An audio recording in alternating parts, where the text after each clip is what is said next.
My name is Dell MacLean, and I originally applied for the internship position with Georgia Peace and Justice Coalition because I saw it as a really great opportunity to link together a lot of the activist work that I was doing already in the rest of my life, because it seems like we've got a lot of different groups that are working on disparate projects, and to unify those and bring those together might have a really good effect that might be more than the sum of its parts. So that's what I've been working on. Partly is just working to bring those different groups around Georgia together.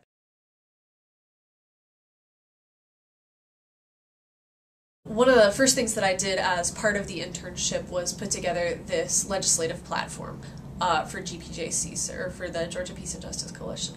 So we we looked at all of the legislation that was coming down this past session and picked out the things that we thought were the most important to support or oppose, and drew it all together.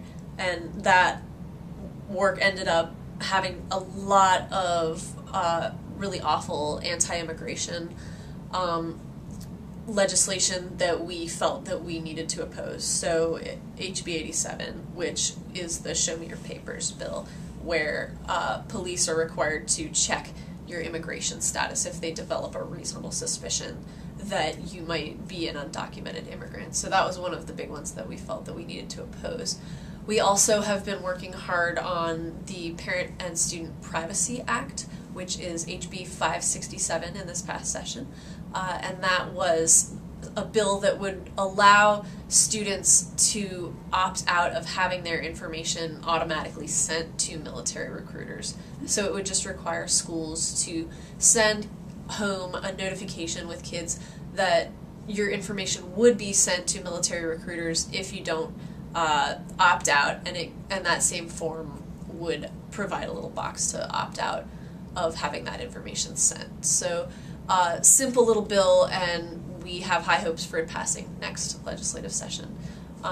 So that was on the platform as well. And then there were several other anti-immigration bills on the platform, such as it's being called the Hurt and Run bill, that would allow or would prevent undocumented immigrants from receiving workers' compensation if they're hurt on the job, and several other anti-immigration bills.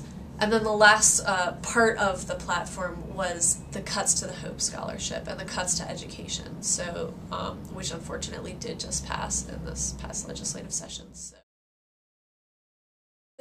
it's important for the groups all around the state to come together, because by ourselves we have a small impact, but together we can reinforce each other and help each other have a bigger impact, and that mutual aid can make us more effective. So a lot of groups may be reinventing the wheel, whereas if we were to share resources and share knowledge among those groups, we could be doing our work more efficiently. So in having a big statewide network, we can reach more people. We can have the resources that we have, we can share, and so one group is not going to have to necessarily do a bunch of research again and reinvent the wheel that way, because another group may already have that information and be able to just share it. So having those networks of communication are really vital